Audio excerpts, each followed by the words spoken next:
They didn't save me a seat. They didn't send a text. While I stood on stage giving my graduation speech, my parents were sipping mimosas in Vegas. Hi, I'm Sarah. I graduated alone. No cheers, no family photos, just silence.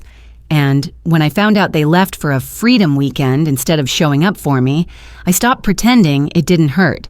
So I shared what really happened. And thousands of strangers told me I wasn't alone. Have you ever had to clap for yourself when the people who should have been there didn't show up? Tell me below, because this story, it might be yours too. I'd imagined it hundreds of times, standing in my cap and gown, hearing my name echo across the loudspeaker, feeling my parents' eyes light up as they stood to cheer. I thought graduation would be the day everything finally clicked into place. Instead, it was the first thread that unraveled everything. A week before the ceremony, the house already smelled like spring. Our backyard lemon tree was in bloom, and even the neighbor's old Labrador seemed more cheerful as he lay in the shade by our fence.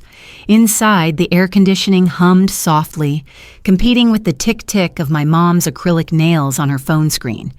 We were all seated around the dining table, plates of grilled salmon and roasted vegetables neatly arranged, like a stock photo version of a family dinner. I got my speaking slot, I announced, carefully setting my fork down. I'll be doing the second student speech after the dean. It's short, only 4 minutes. That's nice, honey, my mom said without looking up. Her eyes were fixed on her phone. Make sure your voice doesn't quiver too much. People notice that stuff on video. Greg, my dad, raised his glass of water slightly, his way of congratulating me. He never was a man of many words. He glanced at his smartwatch as if checking a notification that didn't actually buzz. I've been working on it for days, I added, trying to keep my tone even. Claire helped me with the closing. Claire? Madison chimed in, her tone more teasing than curious. You still talk to your old teacher. She's not just a teacher, I replied. She's always been in my corner. Madison raised an eyebrow but didn't push. Instead, she leaned back and stretched out her arm across the table, her phone glowing with yet another Instagram alert. Anyway, check out this swimsuit set I just bought. Total Vegas vibe, right? Matching sunglasses, too. I blinked. Vegas? Yeah, girls' trip, maybe. Or maybe not just girls. She grinned. I looked at my mom. She smirked but didn't clarify. Dad kept chewing, methodical as ever. No one said anything about dates. No one asked about my speech again. After dinner, while everyone disappeared into their rooms, I lingered in the kitchen pretending to wipe the counter twice. Then I padded over to the living room and reached for Mom's iPad, which she'd left on the coffee table. I wasn't snooping, at least that's what I told myself. I was just checking something. The screen lit up with a single tap. Safari was still open. My eyes moved quickly. Flights to Las Vegas. Director, May 12th to 15th. Graduation weekend. Multiple tabs, all with hotel reviews and pool photos. Some influencer content about best spas off the strip. My chest tightened. I checked our family text thread. No messages since Monday. Just a sticker Mom had sent of a cartoon cat clapping. No mention of a trip, no heads up, nothing. Back in my room, I stared at my bookshelf. Tucked between 2 chemistry textbooks was the same little glass case that held my perfect attendance pin from middle school. I hadn't looked at it in years, but now it caught the lamplight like it wanted to be remembered. I used to think it meant something, to always be there, to show up no matter what. I sat on my bed, gripping my phone. My thumb hovered over Mom's contact. For a second, I wondered if I'd misread everything. Maybe they'd rescheduled. Maybe it was for a trip later. Maybe the tabs were just open for fun. Maybe. But deep down, I knew. They hadn't asked about parking or tickets or arrival time. They hadn't even mentioned who was bringing flowers. No group text, no excitement, no prep, just bikinis and brunch filters. I lay back on my bed, staring at the ceiling fan as it turned slowly, slicing the air like clock hands. I wasn't crying. Not yet. Maybe it was a coincidence. Maybe they'd surprise me. Or maybe, just maybe, I already knew. They called my name. I stood up. I smiled. and there was no one waving back. The moment passed in under 10 seconds, but I felt each one stretch like slow motion. I had imagined that moment for years, Mom yelling, "That's my girl," while Dad awkwardly fumbled to record it on his phone. Madison maybe pretending not to tear up, snapping her signature pouty selfie with me after the ceremony, but the bleachers were a blur of strangers, and not one of them stood for me. The morning had started quietly. I dressed alone in my dorm room, which still smelled faintly of instant ramen and lavender spray. My gown was a little wrinkled. I had ironed it the night before, but it had curled at the edges again. My mirror leaned against the wall with a small card taped to it. Claire's handwritten note from last week. "You've already made it. Graduation is just the punctuation mark." I checked my phone again. No new texts. No, "We're running late," or "See you soon." I opened our family group chat. Ghost town. The campus was alive when I arrived. Students in decorated caps rushed around like a slow-moving parade. Some wore heels too high for the lawn. Others clutched their parents' arms like lifelines. The sound of laughter was everywhere, sharp, high-pitched, chaotic. Professors in robes gathered near the podium. My name was on the program, 2/3 of the way down the list of student speakers. The heat settled in early. It was mid-May in Austin, and the Texas sun didn't care about ceremony. The air smelled like sunscreen and fresh-cut grass. I found my seat near the front, 3rd row, just behind Zoe and Linda. Zoe's family had matching UT Proud Parent hats, and Linda's younger brother was already halfway through a bag of kettle corn. I smiled at them, grateful they were there, even if they weren't there for me. Claire had texted an hour before, "Rooting for you always. You're going to shine. Let's celebrate soon." Short, simple, exactly right. I kept turning around, scanning the crowd.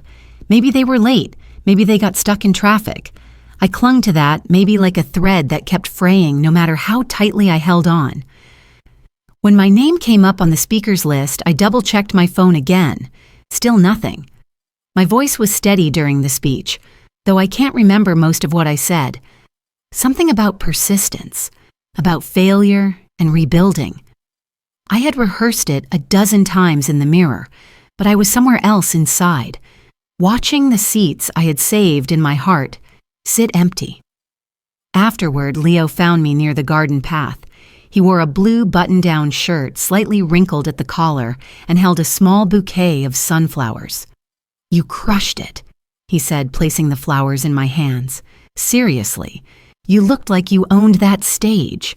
I smiled, even as the sweat behind my knees reminded me I was melting inside. His hug was warm and firm. "Come on," he said. "We'll get a few pictures."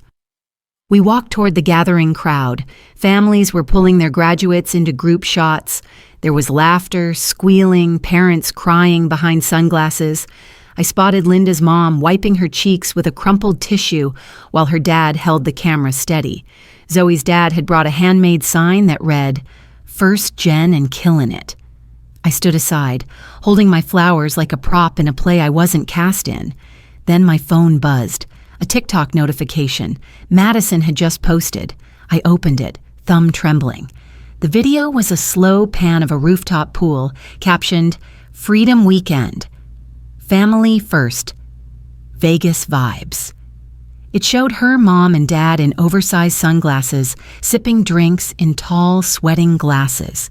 There was a view of the strip behind them, and laughter piped over the music like a cruel soundtrack. I stared at the screen as the loop played again. My throat felt dry. The sun suddenly felt hotter. Opening Mom's Instagram confirmed it. A photo of Eggs Benedict, a mimosa glass, the hashtag brunch with my tribe. Another post. Dad smiling beside a blackjack table. There were already dozens of likes and comments. "Looking great, Lynn. Y'all deserve it." That word, deserve, lodged itself in my ribs. Leo touched my shoulder. "Hey," he said gently, "want to sit for a bit?" I nodded, and we moved to the stone steps near the music building, away from the clusters of happy chaos. I sat down slowly, Flowers in my lap, my phone face down beside me, my dress bunched awkwardly at the knees. I didn't cry, I just felt hollow. Then a small buzz on my phone. I flipped it over. A notification from Mom. Not a message, not even a comment, just a like. On a post from one of Madison's friends, showing off the same poolside moment I'd already watched 10 times. It was like she had touched the event, just enough to remind me she wasn't completely gone, but not enough to actually be there. I looked around at the families still laughing, still celebrating.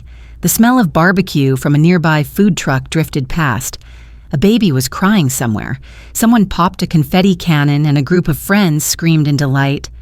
I sat still, letting the world move around me like I wasn't part of it. I felt small, I felt stupid, and for the first time ever, I felt done. Claire opened the door before I even knocked. She didn't say, "Come in," or "How are you?" She just handed me a green smoothie and said, "You deserved better." It wasn't just the smoothie that caught me off guard. It was the timing, the softness in her voice, and the way she looked at me like she could see the exact shape of my disappointment. Her home smelled like rosemary and lemon cleaner. The windows let in warm, early summer light that made the walls glow pale gold. Books lined one side of the room in careful stacks, not for display, but for use. There was a quote on the wall above her desk in hand-painted script. "Do not go where the path may lead. Go instead where there is no path and leave a trail." I sat down in the chair across from her, cradling the smoothie like it was the only solid thing I had left to hold. I hadn't slept much since graduation. I hadn't really talked either. Leo had tried, offering quiet support with forehead kisses and takeout, but I couldn't find the words. Claire didn't rush me. She never had. "You know," she said gently, "you're not overreacting." I looked up. "You're finally reacting," she added. The words cracked something inside me. I blinked hard, trying to keep the tears from making an appearance I hadn't scheduled. It's not like I didn't see it coming," I said. "I just thought maybe, this one time, they'd surprise me in a good way." Claire nodded, folding her hands in her lap. "Hope's a hard thing to bury, especially when it keeps whispering maybe." For a long moment, I didn't respond. Then I reached into my bag and pulled out my cap, the one I wore for the speech, the one that still had a small trace of blush powder from when I'd hugged Linda goodbye. I stared at it. "I want to take a picture," I said finally, "like a real one, not staged, not cute, just honest." Claire smiled. "We can do that?" We spent the next hour in her backyard. She had a weathered wooden fence and potted succulents in mismatched containers. The grass was patchy but green and the light was gentle. No harsh shadows. I stood by the fence with my gown on again, hair tucked back in a low bun, holding a hand-painted sign she helped me make that read, "I graduated, with or without them." Leo showed up with coffee just as we were wrapping up. He didn't ask questions, just kissed my temple and handed me an iced oat latte, my usual. "You okay?" he asked quietly. I nodded, getting there. Back inside, Claire handed me something wrapped in brown paper. Inside was a small silver frame. In it was a printed quote, simple and clean. "Blood doesn't make you family. Showing up does." My throat tightened again. "This one's for your new shelf," she said. "The one you'll fill with what actually matters." Back at my apartment later that night, I uploaded the photo. I stared at the caption box for a long time. Then, slowly, I began to type. They didn't show up to my graduation. No call, no apology, just silence. I used to think if I worked hard enough, stayed quiet enough, performed well enough, they'd see me. They didn't. But I showed up. For myself. And others showed up too. People who didn't have to, but did. People who reminded me that family isn't about who you're born to. It's about who holds your hand when your whole world feels like it's slipping. To anyone else sitting alone on the steps, wondering what you did wrong, you didn't.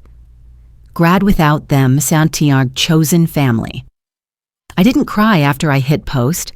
I just sat there watching the screen glow, wondering who might need those words and not even know it yet. Within 10 minutes, the likes started trickling in. Friends from college, old classmates, even Claire commented, "Proud of you, always." By midnight, the post had over 3,000 likes and nearly 200 comments. Most were kind. Some were stories. Messages started rolling in. Strangers thanking me, others saying they'd felt the same. One woman in her 40s wrote, "I didn't go to my daughter's graduation. I've regretted it ever since. Thank you for the reminder to fix it before it's too late." I read every word, letting the truth soak in.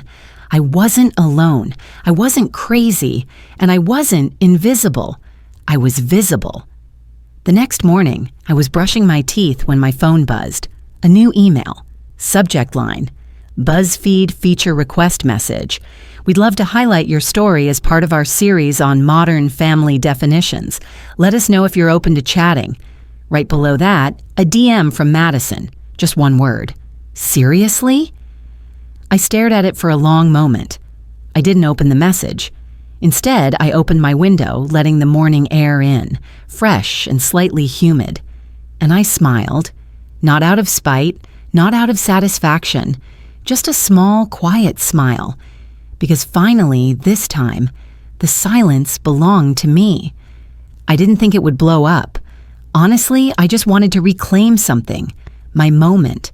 My story. I didn't post to start a movement or to shame anyone.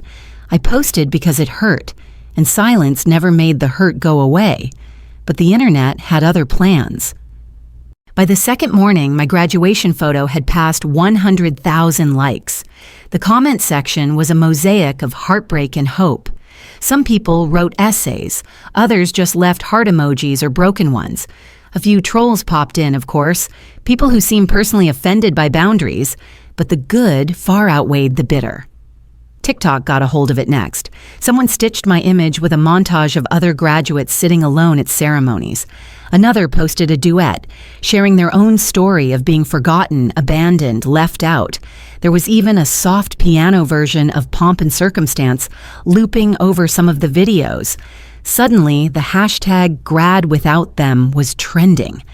I kept my phone on Do Not Disturb, but the notifications still came in waves. Reddit threads spun up under r/TrueOffMyChest and r/MadeMeCry. Friends texted. Strangers emailed. Claire printed out 3 of the kindest comments and taped them to her fridge like they were gold star stickers from some invisible teacher. "You've turned pain into community," she said, stirring soup on the stove. "That's rare. Don't let the noise steal that truth." I nodded, even though the noise was all I could hear. A week later, I found myself sitting on a stool under 2 bright lights in a podcast studio downtown. The show was called Real Talk, and it was hosted by Tasha, a soft-spoken woman with locks, wireframe glasses, and the kind of laugh that made you want to lean in. She'd emailed me personally saying, "I saw your post." I felt it in my bones. We sat in front of 2 microphones, coffee cups between us, soundproof walls around. It felt safer than I thought it would. "So what made you hit post?" she asked mid-recording. I took a breath. I think I needed someone to say it wasn't just me, and when I stopped waiting for that, I decided to be that someone for someone else. Tasha nodded slowly. "You know," she said, "my mom missed my graduation too. Sent flowers instead. I thought that would be enough. It wasn't. For a beat, we sat in that mutual ache. Then we kept talking about chosen family, digital grief, and what it means to speak up when your voice still shakes. That night, after the episode aired, I ordered Thai takeout and collapsed on my couch with Leo. He wrapped a blanket around us and queued up my favorite Spotify playlist, letting Maggie Rogers hum softly in the background. Madison's voice memo arrived just after 10 p.m. "Did you really have to go public?" Her tone was clipped, performative. "I just lost a brand deal over this. You've made it impossible for us to talk like adults." I didn't reply. The next morning, she posted a cryptic Instagram story. "Some people destroy their own family for attention. white text on black, classic Madison drama. Claire, ever the lighthouse, hosted a tiny potluck that weekend in her backyard. A homemade banner hung over the fence, hand-lettered by Zoe, "Your story. Your stage." We ate with mismatched plates and compostable forks. Someone brought deviled eggs and Claire made a berry crumble that reminded me of summer road trips. The breeze was kind. The air smelled like cut grass and citronella. After dessert, Claire handed me her phone. "Read this," she said. It was a comment under my post. I didn't get a single photo at my college graduation because I was too ashamed to be alone. Thank you for speaking up. I thought I was the only one. I stared at the screen, my chest tight with something softer than grief, something almost like peace. Later that night, I was cleaning out my inbox when I saw it. A voicemail. It was from Dad. "Hey." His voice was low, more tired than I remembered. "We need to talk. This has gone too far. I don't know what's gotten into you, but airing family things online isn't how we do things. Call me back." I stared at the little gray play button, frozen in a quiet sort of rage. "Too far," he'd said, as if distance had only just started, as if silence hadn't done its damage long ago. I didn't play the message again. Instead, I opened my text thread with him, fingers hovering. Then I typed, "If you want to talk, it's on my terms." I hit send. And this time, it wasn't about revenge. It was about respect. Mine. I didn't go there for closure. I went because there were words sitting in my chest like stones, and I was tired of carrying them around, pretending they didn't weigh me down. The coffee shop was neutral ground, downtown Austin, 2 blocks from the river, a place none of us had memories in. And that was the point. It was the kind of cafe with white brick walls, hanging ferns, and a curated playlist of acoustic covers that tried very hard not to interrupt conversations. They arrived 6 minutes late. I saw them before they saw me. My dad in a crisp polo shirt, khakis, that same leather watch he always wore. Mom with her hair blown out, big sunglasses perched on her head, a scarf looped loosely around her neck despite the heat. They looked exactly like themselves, and not at all like people who had skipped their daughter's graduation. I stood as they approached. Mom hugged me without asking. It was light and stiff, her cheek brushing mine with practiced affection. Dad gave a nod before stepping to the counter to order. "We'll sit in the back," I told him. He gave a thumbs up without looking back. When we settled into a small corner table, the silence stretched between us like a third presence. The wood grain in the table had more to say than we did for the first few minutes. "You look thinner," Mom finally said. "Are you eating enough? You always forget when you're stressed." "I'm fine," I replied. Dad returned with a latte for himself and a black coffee for her. Nothing for me. They hadn't asked. "So," Mom began, tugging at her scarf, "you've been busy online." I didn't answer. I placed something on the table instead. A 4x6 photo, matte finish, printed from a CVS kiosk 2 blocks from my apartment. It was me, standing alone in my cap and gown on the steps after the ceremony. No family, just me holding my diploma, sunflowers wilting slightly in my hand. They looked at the photo in silence. Mom blinked. Dad cleared his throat. "We didn't think it would be that big of a deal," he said finally. "It's just graduation. You already know we're proud of you." "Do I?" I asked. My voice was calm, quiet, not cold, just done. Mom looked around, then leaned in. "Sarah, people are talking. Your post got shared by that BuzzFeed account. It's viral. Madison's lost 2 sponsors. We're getting messages." I blinked slowly. "So, now it matters?" She pursed her lips. "It's just, you made us sound awful." "You made you sound awful," I said. "I just told the truth." Dad frowned. "You could have handled it privately." "You could have shown up," I replied. The words landed like a dropped plate. Nobody moved. For a long moment, nobody said anything. Then Mom reached into her tote and pulled out a thin silver frame. Empty. "I thought maybe we could put that photo in here. Make it right." I stared at the frame. Polished. decorative. Empty. No, I said. Let's keep it that way. Her hand paused mid-motion. Sarah? You've chosen yourselves for years, I said, still calm. Still not angry, but deeply, irreversibly clear. Every birthday, every concert, every event that wasn't convenient or exciting enough. You've always shown up for image, not for me. And this time, you didn't just miss a moment. You confirmed every single fear I've been trying to unlearn for years. Mom looked away. Dad sighed and took a sip of his drink. I'm not here to make you feel bad, I continued. I'm here to say it out loud. Because for the first time, I don't need you to get it. I just need to stop pretending. There was no yelling, no tears, just quiet honesty, the kind that leaves you lighter and heavier all at once. Dad glanced at his watch. I have a call in 20. Of course he did. I stood up. Mom tried again. Please don't let this define us. I tucked the photo back into my bag. It already did. And I left the frame on the table, still empty. Outside, the heat hadn't broken, but the sky was a soft, forgiving blue. Leo was waiting in the car, engine off, music playing low from his phone through the speakers. He opened the passenger door before I even reached it. How'd it go? I buckled in slowly, exactly how it needed to. He didn't ask more. Instead, he handed me a small paper bag. I got you a lemon scone from that place you like. Figured you'd need a reset.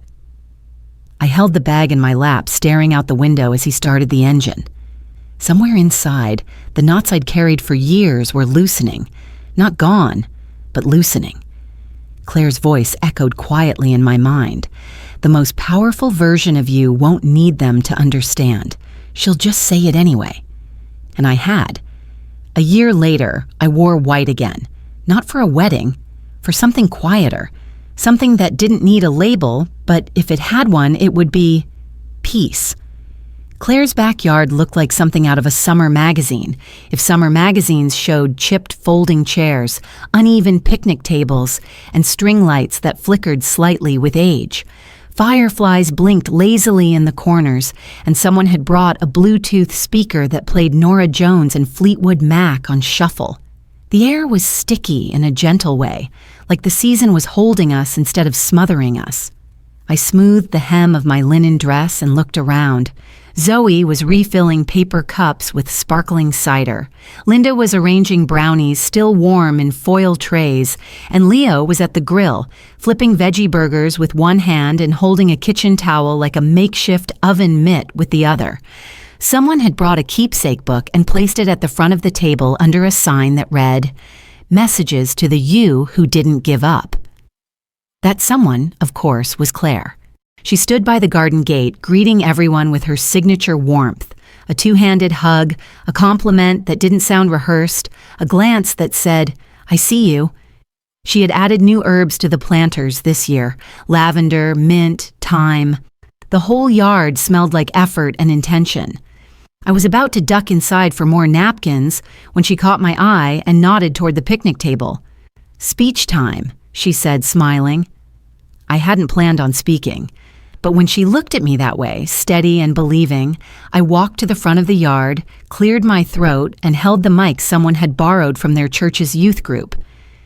"This isn't a graduation party," I began. "It's a thank you." The crowd quieted. It's a thank you to everyone who showed up when they didn't have to the ones who texted when I didn't answer, who made space, who reminded me through action, not just words, that showing up doesn't have to be perfect. It just has to be real. I looked at Claire. She nodded once, like she knew that line was meant for her. I used to think family was supposed to be given, that it was some automatic thing, but this year taught me something different. Some family is born, some is chosen, and mine? You earned it. There was a moment of stillness. Not the awkward kind, just the kind that lets things sink in. Then someone clapped. Then everyone did. I stepped away from the mic, cheeks warm, heart full. Linda passed me a glass of cider. Zoe gave me a napkin she insisted I'd need in 5 minutes. She wasn't wrong. About 15 minutes later, as the light started glowing softer in the dusk, Leo walked toward me with that look he gets, quiet, certain, not performative. He didn't kneel, he didn't ask for silence. He just took my hand and said, "This year, you became the version of you I've always believed in. Can we make this our forever?" And I said yes. There were no gasps, no hashtags trending. Just cheers from our closest people, and someone yelled, "Finally!" which made us both laugh so hard Leo almost dropped the ring. It wasn't a diamond, it was a small silver band with an inscription inside, "Still here." He'd had it made months ago. Claire made a toast a little later with a glass of cranberry cider. She cleared her throat and said, "To Sarah, who taught us that sometimes the bravest thing isn't shouting, it's staying, and to Leo, who reminds us what steady love looks like." Then she handed me a small box. Inside was a familiar frame, but this time it didn't hold an empty slot. It held a print of our group photo. Me, Leo, Claire, Linda, Zoe, and everyone else, arms linked under the string lights, laughing like the future wasn't something to fear. Across the bottom, she had written in bold cursive, "Family shows up." Period. I didn't say much after that. I didn't need to. That night, as the last guests left and the lights dimmed one by one, I sat by the garden fence, my feet tucked under me, watching the fireflies float in slow patterns. Leo brought over 2 folding chairs and sat beside me, resting his head lightly on my shoulder. "Do you feel different?" he asked. "Yeah," I said. "I feel held." We didn't say much after that, just sat, present, whole. Before bed, I posted one photo, just one. It was the group shot Claire had framed. In the caption, I wrote, "Some family is born, some is chosen. Mine, they earned it." The next morning, I didn't check the likes. I didn't need to. That photo would go in a box eventually, not to be hidden, but to be preserved. The old one, of me standing alone, was already tucked away. It had taught me something, but it didn't define me anymore. As I folded the linen dress to hang for another day, I glanced out the window. The sky was the same blue as last June, and just like that, I graduated again, into a life that finally feels like mine. Sometimes, the most beautiful chapters in our lives are the ones we write after we stop asking for someone else's permission. That photo under the string lights, arms wrapped around people who chose me, will always mean more than the ones that never happened. Because in this life, family isn't about who shares your name, but who shows up when it matters. We don't always get the love we hoped for, but we can learn to give it, receive it, and build it from the ground up. And maybe that's the quiet kind of legacy worth leaving behind. If this story reminded you of someone you hold close or someone you're still waiting on, feel free to share your thoughts. I'll be here, reading every word with a heart wide open.